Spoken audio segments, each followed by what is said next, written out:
I get that wrong, I'll be so pissed off. He's saying Michigan. Michigan. Michigan. Michigan. Michigan. All right, Michigan. You know, I'll still say that wrong, but anyway, we'll go. Testing 1, 2, 3. Oh, it's all good. Currently in Detroit, and Detroit's a fascinating place to visit for the first time because it's actually a very beautiful place to photograph. It reminds me of Havana, and what I mean by a beautiful place to photograph, probably for all the wrong reasons. I mean, I'm with Pinky, and she's the farm manager of the, can you say it?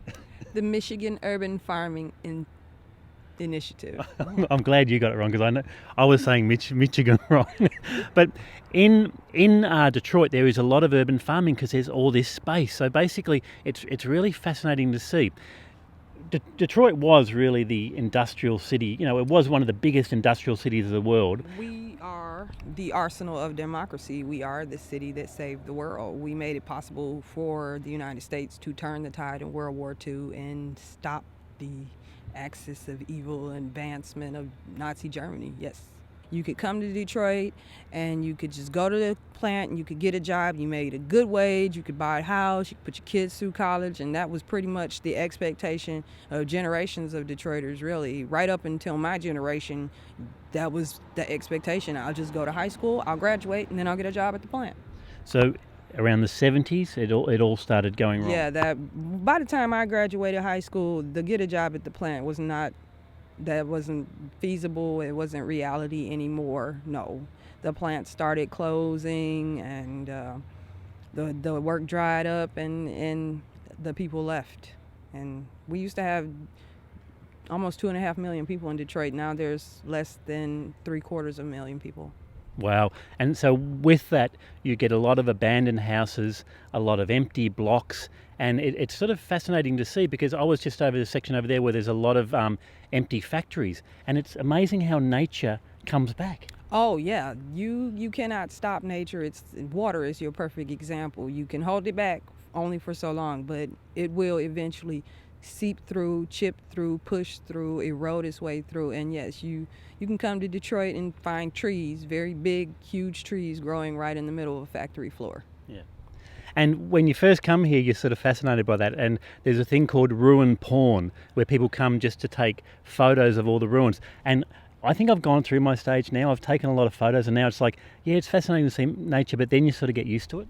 Yeah, it's just the landscape of my life, so I see it all the time. I don't think of it as ruin porn. It's more like, oh, I remember that used to be this, that, or the other, or man, that could be really nice. You're either looking back at what it was or thinking, man, what it could be. I don't really look at, it's just ugly now.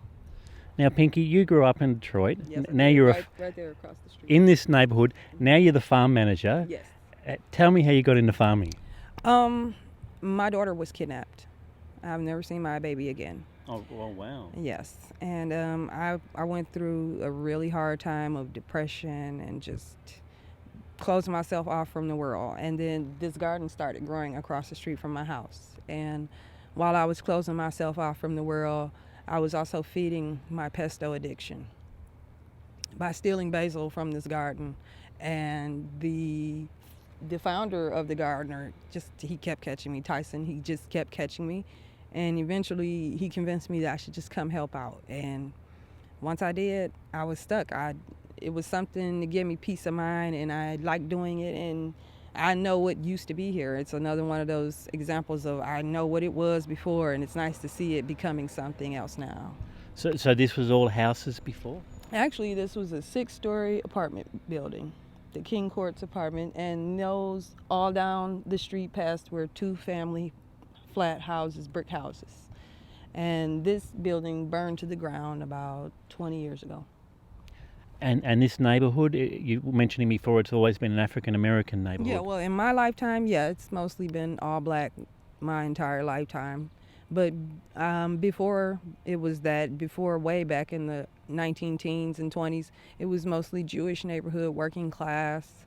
And before that, it was actually kind of a posh, like, suburb. It was the outer limits. That street there, Grand Boulevard, was the city limits at one time. And Henry Ford lived just a little bit farther from where we are right now in his big house. Because there are some beautiful houses around here, isn't there? Oh yeah, there are some excellent houses. We've actually gotten a lot of publicity lately with the city auctioning off some of those historical mansions that are, like I said, just about a mile from where we are now, and they're going for about $35,000 US, which is not a lot of money for a 4 or 5,000 square foot house with, you know, a cobblestone wall and 6 or 8 fireplaces. And I'm staying at the Detroit hostel, and there's a girl there from New York. She lived in Harlem, and now the prices in Harlem are going up. Yes. So she just bought a house for $4,000. Yes. Well, I actually just bought a house myself last year for $3,000.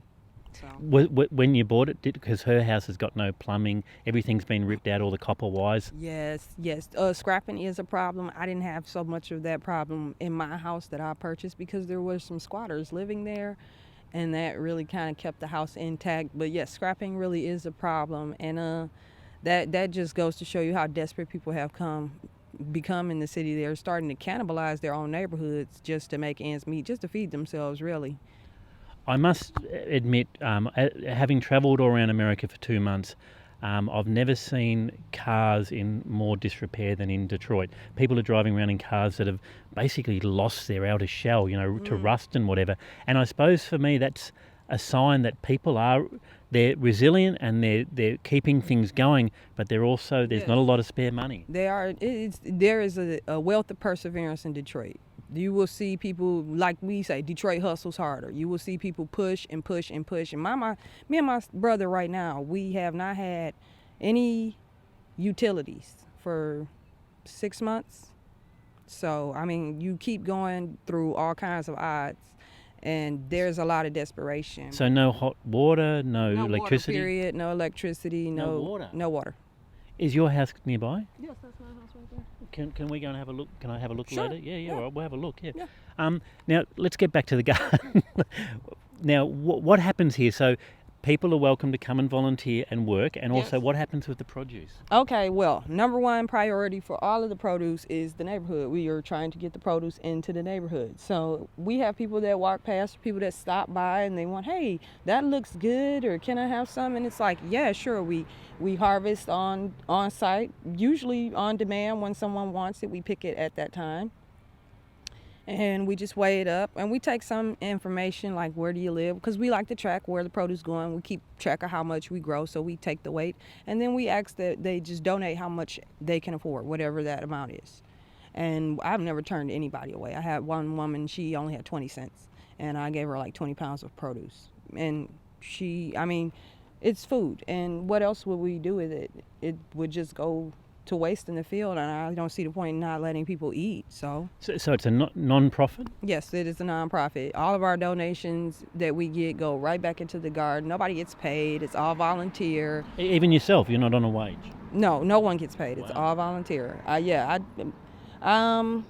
When it's busy, when we're really in swing, I could put in like 40 hours a week here, and most of the other board members put in a lot of their personal time here too. So yeah, it's just something we do because there's a lot of land, and there are people that need food because Detroit is something of a food desert. There are not a lot of grocery stores. And, why not put it to good use? Why just let it sit here and become animal habitat? Yeah. And you pretty much eat from the garden? Oh, yes. My pesto addiction is still going strong. I notice there's a lot. We call it basil in Australia. But yes, we have 3 different varieties. Have you noticed yourself, since living off the food from the garden, have you noticed your health's improved or anything? Well, I did a lot of vegetable eating anyway, and I'm going to tell you what has improved, my stress level, because now I don't have to go so far to get it, and it's just so convenient. I don't have to get up and just a whole production and go into the grocery store, and this is just so much easier, and I know where it came from, and I can eat what I want when it's in season as opposed to whenever they have it, and it tastes better. It does taste better. It really does. Yeah.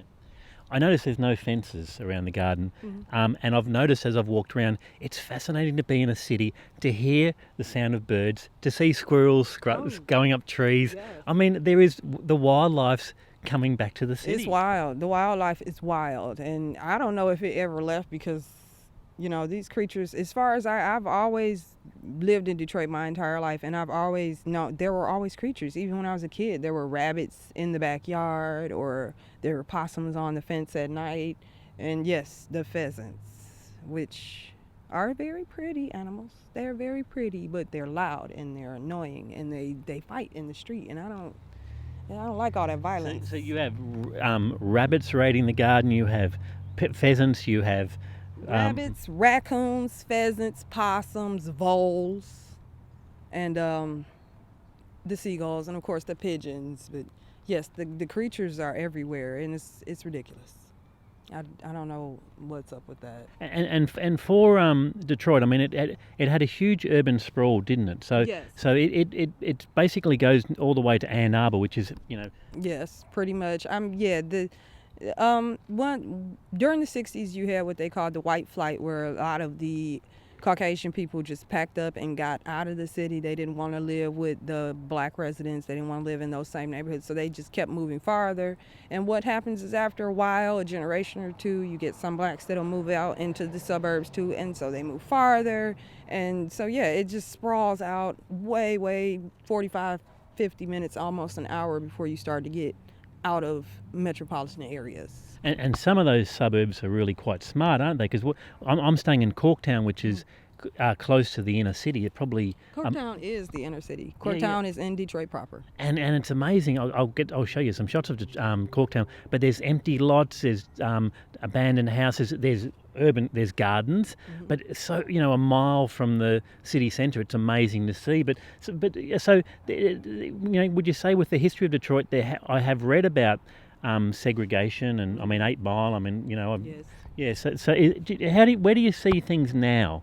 Well, I think the thing that is really turning the tide is youth.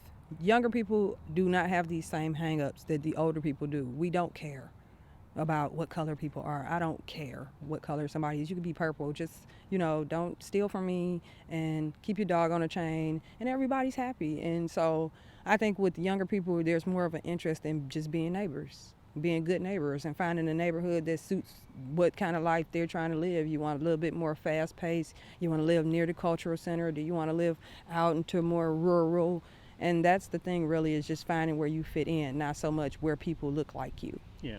But what about the work point of view? I mean, there really isn't a lot of work here. I was in Cleveland, and a lot of people are setting up their own businesses. And Yes. and I interviewed a guy who was running a motorcycle company who was exporting to 16 countries, and they've done that in 5 years. It was an amazing story. I mean, what's happening in Detroit? I mean, yourself, you're volunteering here, but Right. how do you survive? Well, I'm actually an apprentice electrician. I'm in a program with the National Electrical Training Center, and it's a 5-year program, and it pays a wage while I'm training to become an industrial electrician. So that's what I do for money. And I'm also a veteran, and I get a payment from the Veterans Administration for some injuries.